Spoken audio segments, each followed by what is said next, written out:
ជាដំបូងខ្ញុំបាទសូមគោរពជំរាបសួរគ្រូឧទ្ទេសដឹកនាំលោកគ្រូកៅសរ៉ាត់លោកគ្រូអ្នកពិសិដ្ឋនិងលោកគ្រូជាបានហូដែលជាអ្នកសម្របសម្រួលក្នុងការសរសេររបាយការណ៍ស្រាវជ្រាវបឋម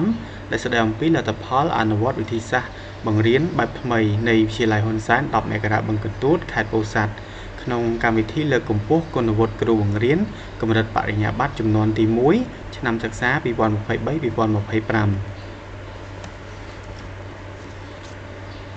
នេះគឺជាខ្លោងទ្វារនៃវិទ្យាល័យហ៊ុនសែន10មករាបឹងកន្ទួតដែលយើងខ្ញុំកំពុងតែបម្រើការក្នុងវិទ្យាល័យយើងខ្ញុំបច្ចុប្បន្នមានវត្តមានលោកគ្រូអ្នកគ្រូដែលកំពុងសិក្សាថ្នាក់បរិញ្ញាបត្រជាន់ខ្ពស់ចំនួនទី1សរុបមាន6នាក់ដែលមានសមាជិកភាពរួមក្រុមដូចជា1លោកគ្រូមឹងកសលឯកទេសអក្សរសាស្ត្រខ្មែរ2លោកគ្រូគឺគីវឯកទេសអក្សរសាស្ត្រខ្មែរ3លោកគ្រូមុំចាន់លីឯកទេសរូបវិទ្យា4លោកគ្រូណៅនិតឯកទេសប្រវត្តិវិទ្យា5លោកគ្រូសុនសែតឯកទេសគណិតវិទ្យានិង6គឺខ្ញុំបាទប៊ុនឡាចឯកទេសគីមីវិទ្យា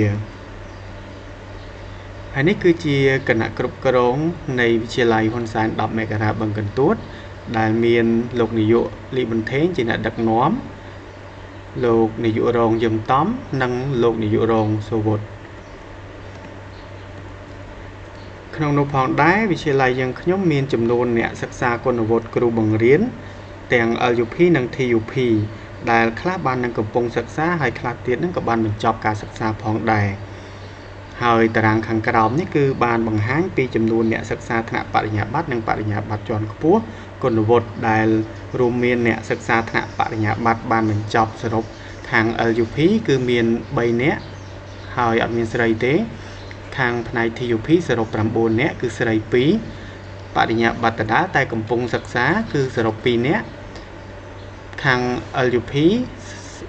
សរុបកំពុងសិក្សាគឺ2នាក់ស្រី1នាក់ TUP គឺសរុប14នាក់ស្រីមាន8នាក់ខាងបរិញ្ញាបត្រជាន់ខ្ពស់គឺមិនទាន់មានអ្នកបញ្ចប់ការសិក្សានៅឡើយទេហើយកំពុងសិក្សានឹងគឺសរុប8នាក់ខាង TUP ហើយដែលយើងសរុបទាំងបរិញ្ញាបត្រនិងបរិញ្ញាបត្រជាន់ខ្ពស់ខាង LUP គឺមាន5នាក់ក្នុងនោះមានស្រី1សរុបខាង TUP គឺមាន31ស្រី10នាក់ហើយនេះគឺជាបញ្ជីឈ្មោះនៃគ្រូបង្រៀនដែលគាត់បានមកសិក្សាក្នុងកម្មវិធីលើកកម្ពស់គុណវុឌ្ឍិគណៈគ្រប់គ្រងដែលគាត់បានបញ្ចប់ថ្នាក់បរិញ្ញាបត្រមាន3នាក់និងកំពុងសិក្សាថ្នាក់បរិញ្ញាបត្រ LUP ហ្នឹងគឺមាន2នាក់ហើយនេះគឺជាបញ្ជីឈ្មោះនៃគ្រូបង្រៀនដែលបានមករៀនក្នុងកម្មវិធីលើកកម្ពស់គ្រូបង្រៀនថ្នាក់បរិញ្ញាបត្រជាន់ខ្ពស់សុទ្ធតែកំពុងសិក្សាសរុបគឺមាន8នាក់គឺមានចំនួន6នាក់និងចំនួន2គឺ2នាក់ហើយនេះគឺជាបញ្ជីឈ្មោះនៃគ្រូបង្រៀនដែលបានមកសិក្សាក្នុងកម្មវិធីលើកកម្ពស់គុណវុឌ្ឍិគ្រូបង្រៀនកំពុងសិក្សាថ្នាក់បរិញ្ញាបត្រជាន់ខ្ពស់សរុបមាន14នាក់ហើយចំណែកនេះវិញគឺជាបញ្ជីឈ្មោះនៃអ្នកសិក្សាថ្នាក់បរិញ្ញាបត្រដែលបានបញ្ចប់កន្លងមកយើងចូលទៅដល់មាតិកាគឺយើងនិយាយពីសាវតារបៀបបង្រៀននៅវិទ្យាល័យហ៊ុនសែន10មករាដែលយើងចែកជាផ្នែកទី1ទស្សនៈនិងការគិតរបស់ខ្ញុំអំពីការផ្លាស់ប្ដូររបៀបបង្រៀនប្រពៃណីមកការបង្រៀនកូនកាត់និងវិធីសាស្ត្របង្រៀនថ្មីផ្នែកទី2ការសិក្សាគុណវុឌ្ឍិបរិញ្ញាបត្រការជួយខ្លួនឯងជួយសិស្សខ្លួនឯងរបៀបអនុវត្តវិធីសាស្ត្របង្រៀនថ្មីដែលផ្ដោតជួយសិស្សខ្លួនឯងជៀសវាងការប្រឈមនឹងស្ថានភាពជុំវិញផលសម្រេចសំខាន់ពីការជួយសិស្សខ្លួនឯងសិស្សរៀនយឺតនិងសិស្សមិនចង់រៀនចាប់ពីឆ្នាំ2023ដល់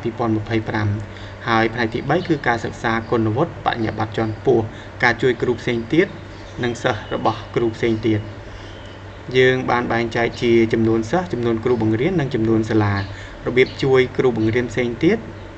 ក្នុងការអនុវត្តវិធីសាស្ត្របង្រៀនថ្មីដោយផ្ដោតលើការជួយសិស្សខ្លួនឯងជៀសវាងការប្រឈមនឹងស្ថានភាពជុំវិញផលសម្រេចសំខាន់របស់គ្រូបង្រៀនផ្សេងទៀតក្នុងការជួយសិស្សខ្លួនឯងពិសេសសិស្សរៀនយឺតនិងមិនចង់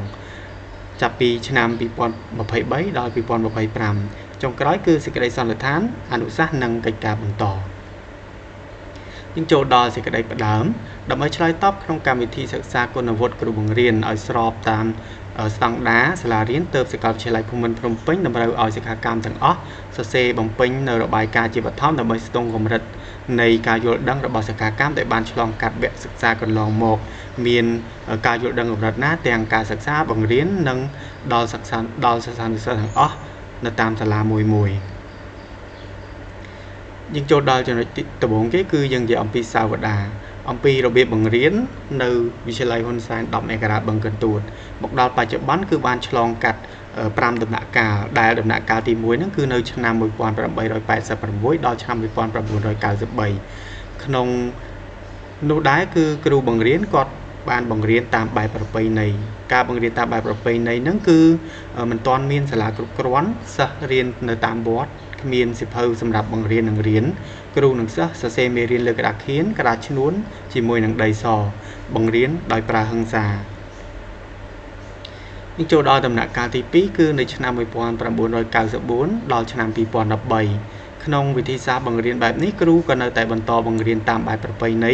ហើយចាប់ផ្ដើមមានសិភៅសរសេរនិងមានមេរៀនគ្រប់គ្រាន់គ្រូមួយចំនួននៅមិនទាន់សម្បូរឯកសារនៅឡើយទេហើយគ្រូមានការស្រាវជ្រាវដើម្បីជួយដល់សិស្សគ្រូមិនមានការស្រាវជ្រាវដើម្បីជួយដល់សិស្សទេហើយសិស្សនៅតែភ័យខ្លាចគ្រូធ្វើទារុណកម្មសាលារៀនមិនទាន់មានគ្រប់គ្រាន់នៅតម្រូវការសិស្សនិងគ្រូយើងចូលដល់ដំណាក់កាលទី3គឺចាប់ពីឆ្នាំ2014ដល់ឆ្នាំ2018ក្នុងនេះក្រសួងអប់រំបានរឹតបន្តឹងគ្រូចាប់ផ្ដើមភ្ញាក់ខ្លួនហើយមកបង្រៀនសិស្សឡើងវិញចាប់ផ្ដើមមានការប្រឡងប្រណាំងសិស្សល្អការបង្រៀនរបស់លោកគ្រូអ្នកគ្រូនៅតែប្រើពីរបៀបប្រពៃណីដដែលសិស្សរៀនផ្ដោតតែនឹងការរៀនគួរបន្ថែមក្រៅម៉ោងគ្រូបង្រៀនមានចិត្តចង្អៀតចង្អល់យកចិត្តតែអ្នករៀនគួរដំណាក់កាលទី4គឺចាប់ផ្ដើមចេញពីឆ្នាំ2019ដល់ឆ្នាំ2022ក្នុងនោះគឺសាលារៀនបានផ្អាកដំណើរការដោយសារតែមានវត្តមាននៃជំងឺ Covid-19 ហើយប្រព័ន្ធបច្ចេកវិទ្យាត្រូវបានប្រើប្រាស់ក្នុងការរៀននិងបង្រៀនគ្រូបង្រៀនសិស្សតាមប្រព័ន្ធអនឡាញគ្រូមួយភាគធំត្រូវបានមកសិក្សានៅគុណវុឌ្ឍិតាមអនឡាញនៅក្នុងសាកលវិទ្យាល័យភូមិន្ទភ្នំពេញហើយវិធីបង្រៀនលោកគ្រូអ្នកគ្រូដែលប្រើវិធីកូនកាត់ចម្រុះទំនើបដែលហៅថាការបង្រៀនបែបថ្មីលោកគ្រូអ្នកគ្រូចោះជួយសិស្សដល់គេហដ្ឋានវត្តនិងសិស្សខ្សោយសិស្សជួបការលំបាកសិស្សចូលរួមសិក្សាមានចំនួនតិចមានបំណងចង់បោះបង់ការសិក្សាច្រើននេះគឺជាសកម្មភាពក្នុងការចោះជួយបង្រៀនតាមអនឡាញបាទដូចជាពេលខ្លះគឺយើងបង្រៀនតាម Google Meet ហើយនៅពេលដែលយើងធ្វើការមួយសប្តាហ៍យើងណាត់សិស្សជួបគ្នានៅតាមវត្តឬក៏តាមទីដែលវាលដើម្បីផ្ដល់ជាមេរៀននិងពិភាក្សានៅសំណួរនិងមេរៀនដែលសិស្សឆ្ងល់ហើយបន្ទាប់ពីយើងជួបគ្នាហើយគឺយើងធ្វើការរៀនតាមអនឡាញក្នុងរយៈពេលមួយសប្តាហ៍ក្រោយបាទយើងទៅជួបម្ដងទៀតយើងចូលដល់ដំណាក់កាលបន្ទាប់គឺដំណាក់កាលទី5ចាប់ពីឆ្នាំ2023ដល់បច្ចុប្បន្នក្នុងន័យនេះគឺគ្រូបង្រៀនបានប្រើវិធីសាស្ត្របង្រៀនបែបកូនកាត់ហើយនិងវិធីសាស្ត្របង្រៀនបែបថ្មីហើយគ្រូភាគច្រើនបង្រៀនបែបថ្មីដោយឲ្យសិស្សនឹងសិក្សាតាមគម្រោងស្រាវជ្រាវដែលតាម Google Form តាមរយៈសញ្ញាកិច្ចការតាម AI និងតាម App Chip Editech សិស្សរៀនតាមប្រព័ន្ធ Digital ដូចជាការប្រើប្រាស់ទូរស័ព្ទនិងកុំព្យូទ័រសម្រាប់រៀនហើយគ្រូអភិវឌ្ឍចំណេះដឹងបន្ថែមរៀនគុណវុឌ្ឍិ TUP BA និង MA យើងចូលដល់ផ្នែកទី1គឺទស្សនៈនិងការគិតរបស់ខ្ញុំអំពីការផ្លាស់ប្ដូររបៀបបង្រៀនទស្សនៈអំពីសិស្សមេដាបៃតានិងសហគមន៍យើងចូលដល់ផ្នែកកគឺអំពីសិស្សក្នុងនោះគំនិតអវិជ្ជមានគឺសិស្សគិតថាមិននៅពេលដែលនិយាយពីការបង្រៀននិងរៀនគឺសិស្សគិតថាมันមានអ្វីថ្មីក្នុងការសិក្សាហើយមានអារម្មណ៍ថាធុញថប់មិនសូវយកចិត្តទុកដាក់ក្នុងការសិក្សាបាត់បង់ទំនុកចិត្តលើការបង្រៀនរបស់គ្រូហើយតើតើនឹងគំនិតវិជ្ជមានរបស់សិស្សវិញគឺខិតខំរៀនសូត្រអាចបកស្រាយនិងឲ្យបានក្បោះក្បាយលើមេរៀនមានសមត្ថភាពប្រើប្រាស់បច្ចេកវិទ្យាមានទំនុកចិត្តលើសាលារៀននិងសិស្សចេះស្រាវជ្រាវ nhưng chưa đọc phần này khó cứ ông pi test sẵn này bị đa bạch đá rồi còn nè anh áp chế bà chúng tôi với chấm miến nó cứ miền ca bà rõm lơ lật hoa sắc xa bà cốn mình sớm miền ca trô rùm tam đán ca sắc xá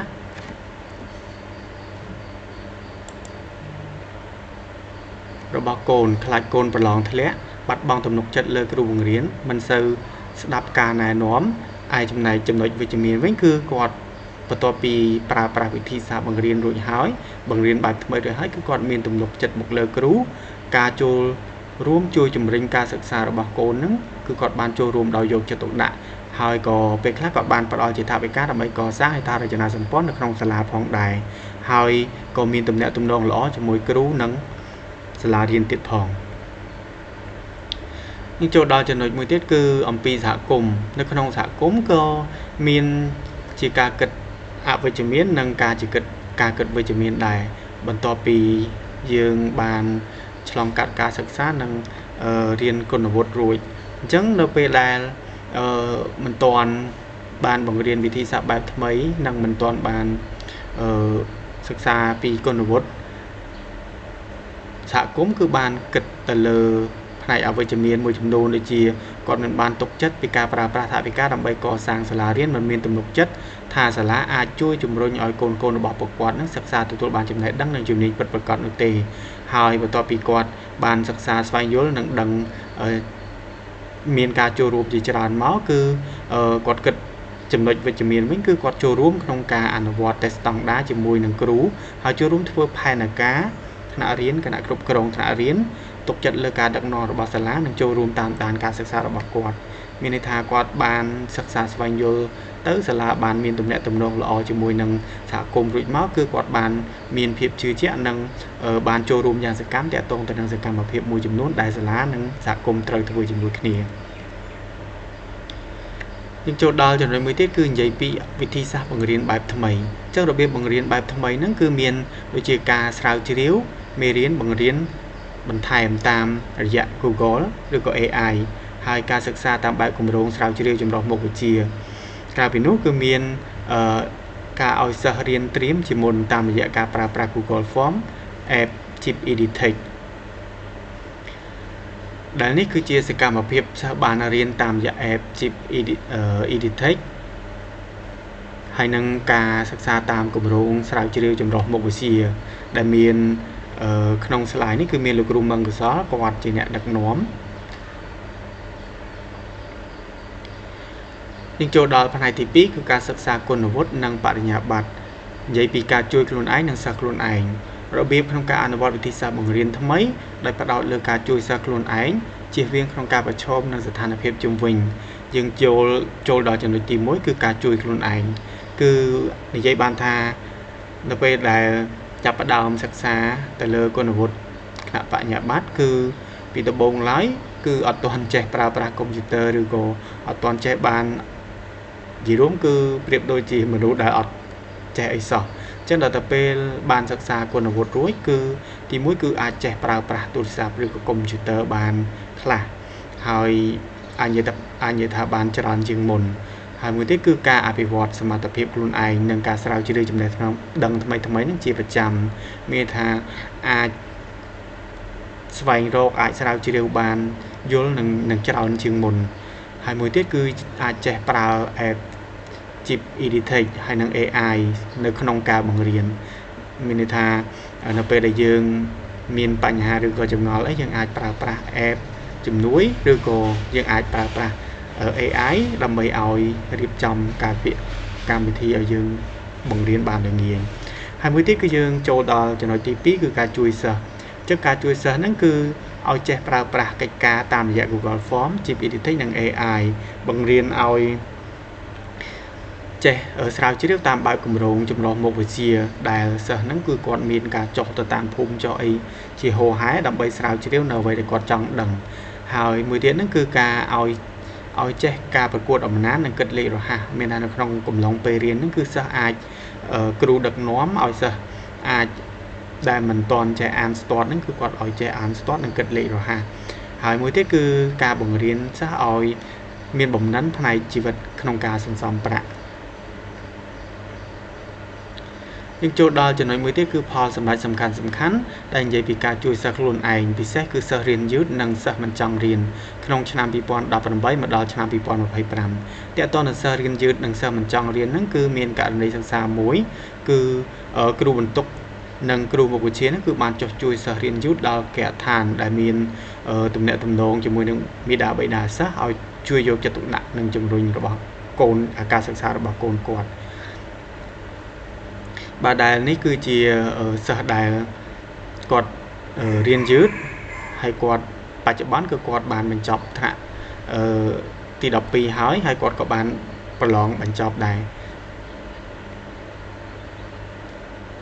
យើងនិយាយពីការចូលរួមពីសហគមន៍វិញនេះគឺជារូបភាពដែលបង្ហាញពីការចូលរួមរបស់សហគមន៍ជាមួយនឹងសាលារៀនដែលអាជ្ញាធរភូមិឃុំបេដាបេដាសិស្សហ្នឹងគឺពេញចិត្តក្នុងការចូលរួមគ្រប់សកម្មភាពរបស់សាលាហើយគាត់បានជួយជំរុញសិស្សានុសិស្សឲ្យខិតខំសិក្សារៀនសូត្រឡើងវិញទៀតផងយើងចូលដល់ផ្នែកទី3គឺការសិក្សាគុណវុឌ្ឍិបរិញ្ញាបត្រជាន់ខ្ពស់និងការជួយគ្រូផ្សេងទៀតយើងចូលនិយាយពីផ្នែកទី1គឺនិយាយពីចំនួនសិស្សចំនួនគ្រូនិងចំនួនសាលារៀនក្នុងនោះផងដែរគ្រូបង្រៀនថ្នាក់បរិញ្ញាបត្រជាន់ខ្ពស់នៃសាលាវិទ្យាល័យហ៊ុនសែន10មករាបឹងកន្ទួតយើងខ្ញុំគឺបានចុះបង្វឹកនៅសាលាផ្សេងទៀតដែលមានសរុបគឺមាន8សាលារួមទាំងសាលាខ្លួនឯងផងដែរដែលទី1ហ្នឹងគឺយើងនិយាយពីសាលាវិទ្យាល័យហ៊ុនសែន10មករាបឹងកន្ទួតហ្នឹងគឺចំនួនគ្រូសរុបគឺ78លើ30មានថាស្រី30ហើយចំនួនសិស្សសរុបហ្នឹងគឺ1517នាក់ក្នុងនោះមានស្រី848នាក់សាលាទី2ដែលយើងចុះជួយហ្នឹងគឺអនុវិទ្យាល័យថ្កូលអណ្ដែតដែលមានចំនួនគ្រូ21នាក់សរុបស្រី13ហើយចំនួនសិស្សសរុបហ្នឹងគឺ291ស្រី120សាលាទី3ដែលចុះបង្វឹកគឺអនុវិទ្យាល័យឈើទាលចំនួនគ្រូ20នាក់ស្រី11ហើយចំនួនសិស្សវិញគឺចំនួនសិស្សវិញគឺ482នាក់ស្រី250សាលាទី4គឺអនុវិទ្យាល័យពុត្រៀមដែលមានចំនួនគ្រូសរុប18នាក់ក្នុងនោះស្រី5ហើយចំនួនសិស្សគឺ254ក្នុងនោះស្រី120សាលាទី5គឺអនុវិទ្យាល័យ7មករាដែលមានចំនួនគ្រូសរុប18នាក់ក្នុងនោះស្រីមាន9ដែលចំនួនសិស្សសរុបគឺមាន302ហើយស្រីគឺ184នាក់សាលាទី6គឺអនុវិទ្យាល័យអន្លង់ថ្នោតដែលមានចំនួនគ្រូ36នាក់ស្រី20នាក់ចំនួនសិស្សសរុបគឺ573ក្នុងនោះមានស្រី309នាក់សាលាទី7ដែលចុះជួយគឺអនុវិទ្យាល័យកោះរំដួលចំនួនគ្រូ20នាក់ក្នុងនោះមានស្រី11ហើយចំនួនសិស្ស344ស្រី108សាលាទី8ហ្នឹងគឺអនុវិទ្យាល័យស្នាមសាដែលមានចំនួនគ្រូ24ស្រី8នាក់ហើយចំនួនសិស្សគឺ267ស្រី117នាក់យើងនិយាយអំពីរបៀបក្នុងការអនុវត្តវិធីសាស្ត្របង្រៀនបែបថ្មីដែលផ្ដោតលើការជួយសិស្សខ្លួនឯងហើយជៀសវាងនឹងការប្រឈមនៅក្នុងស្ថានភាពជុំវិញទី1ហ្នឹងគឺយើងនិយាយពីការបង្រៀនតាមបែបកុំកាត់បន្តមកទៀតគឺតាមបែបគម្រោងស្រាវជ្រាវបន្តមកទៀតគឺការបង្រៀនតាម AI Chip Editech ហើយការបង្រៀនដោយប្រើប្រាស់សញ្ញាកិច្ចការស្វ័យសិក្សាហើយការបង្រៀនតាម Google Form Google Meet និង Google Classroomលេខ3ហ្នឹងគឺយើងនិយាយពីផលសម្រាប់សំខាន់ពីការជួយសិស្សខ្លួនឯងពិសេសសិស្សរៀនយឺតហើយនិងសិស្សដែលមិនចង់រៀនតាំងពីឆ្នាំ2023ដល់2025បន្ទាប់ពីយើងធ្វើការជួយសិស្សទាំងអស់នោះមកគឺយើងឃើញថាសិស្សគឺបានផ្លាស់ប្ដូរឥរិយាបថពីការខ្ជិលរៀនយឺតមកខិតខំរៀនសូត្រឡើងវិញហើយសិស្សចេះប្រើប្រាស់បច្ចេកវិទ្យានិងចេះស្រាវជ្រាវបានដោយខ្លួនឯងភាគច្រើនគឺសិស្សអាចមានសកម្មភាពច្រើននៅក្នុងដំណើរការសិក្សារបស់គាត់យើងចូលដល់ចំណុចចុងក្រោយគឺសេចក្តីសន្និដ្ឋានអនុសាសន៍និងកិច្ចការបន្តនិយាយពីសេចក្តីសន្និដ្ឋានគឺតាមការអង្កេតរបស់ខ្ញុំសិស្សចេះអភិវឌ្ឍគំនិតផ្លាស់ប្ដូរឥរិយាបថនិងឈានទៅដល់ការសម្រេចគោលដៅរបស់ខ្លួនមានសមត្ថភាពគ្រប់គ្រាន់ជាម្ចាស់ការលើខ្លួនឯងហើយក៏ក្លាយជាពលរដ្ឋល្អសម្រាប់ប្រទេសជាតិចំណែកមេដាបេដាវិញគឺមានទំនុកចិត្តមកលើគ្រូហើយចូលរួមជំរុញក្នុងការសិក្សារបស់កូនដោយយកចិត្តទុកដាក់ដោយមានទំនាក់ទំនងល្អចំពោះគ្រូនិងសាលារៀនចំណែកសហគមន៍វិញគឺចូលរួមធ្វើផែនការថ្នាក់រៀនគណៈគ្រប់ គណៈកម្មការគ្រប់គ្រងថ្នាក់រៀនហើយទុកចិត្តលើការដឹកនាំរបស់សាលារៀនចូលរួមតាមដានការសិក្សារបស់កូនចំណុចទី2ហ្នឹងគឺអនុសាសន៍លោកនាយកនិងនាយករងគ្រូបង្រៀនគណៈគ្រប់គ្រងសហគមន៍និងការិយាល័យចុះជួយស្រុកបានជួយសហការចូលរួមជំរុញការសិក្សារបស់សិស្សដោយយកចិត្តទុកដាក់និងមានទំនាក់ទំនងល្អចំពោះគ្រូសាលារៀននិងសហគមន៍ហើយក្នុងការអនុវត្តការពង្រឹងការបង្រៀននិងរៀនរបស់គ្រូឲ្យសមស្របទៅនឹងស្តង់ដារសាលារៀនគំរូហើយអនុវត្តជាប្រចាំដើម្បីឲ្យប្រទេសជាតិសម្បូរទៅដោយធនធានមនុស្សក្នុងការកសាងប្រទេសឲ្យរីកចម្រើននឹងចូលដល់កិច្ចការបន្តផ្នែកទី1គឺនិយាយអំពីផែនការក្នុងសាលារៀនអញ្ចឹងក្នុងផែនការសាលារៀនហ្នឹងគឺការបង្រៀនត្រូវមានការចុះអធិការកិច្ចគ្រូដែលមានសកម្មភាពយឺតពង្រឹងក្រុមបច្ចេកទេសពេលប្រជុំក្រុមបច្ចេកទេសប្រចាំខែធ្វើថ្នាក់និទានបង្កើតស្វ័យសិក្សាតាមថ្នាក់ម៉ោងទំនេរពង្រឹងវិន័យពេលប្រឡងប្រចាំខែឬក៏ឆមាសបង្កើតគណៈកម្មការថ្នាក់រៀននិងគណៈកម្មការសាលារៀនទី2ហ្នឹងគឺយើងធ្វើផែនការផ្ទាល់ខ្លួនធ្វើកិច្ចព្រមព្រៀងគ្រូបង្រៀនផែនការ3ឆ្នាំ1ឆ្នាំ3ខែផែនការប្រចាំឆ្នាំរបស់សិស្សគ្រប់គ្នាហើយទី3ហ្នឹងគឺជាបន្តគឺលោកគ្រូអ្នកគ្រូត្រូវតែអនុវត្តការបង្រៀននិងរៀនឲ្យស្របទៅនឹងស្តង់ដារសាលារៀនគំរូហើយអនុវត្តជាប្រចាំនៅភារកិច្ចរបស់ខ្លួនជាពិសេសគ្រូនឹងត្រូវតែចេះអភិវឌ្ឍនៅសមត្ថភាពចំណេះដឹងខាងបច្ចេកវិទ្យាក៏ដូចជាជំនាញវិជ្ជាជីវៈផ្ទាល់ខ្លួនឲ្យបានច្បាស់លាស់ផងដែរបាទជាចុងក្រោយខ្ញុំបាទតំណាងឲ្យក្រុមលោកគ្រូអ្នកគ្រូដែលនៅក្នុងវិទ្យាល័យហ៊ុនសែន10មករាបង្កទួតយើងខ្ញុំសូមអរគុណលោកគ្រូអ្នកគ្រូដែលបានដឹកនាំនិងសម្របសម្រួលដែលបានផ្ដល់ឱកាសដល់ក្រុមគ្រូបង្រៀននៅក្នុងសាលាខ្ញុំបាទបានធ្វើបទបង្ហាញនេះសូមអរគុណសូមជម្រាបលា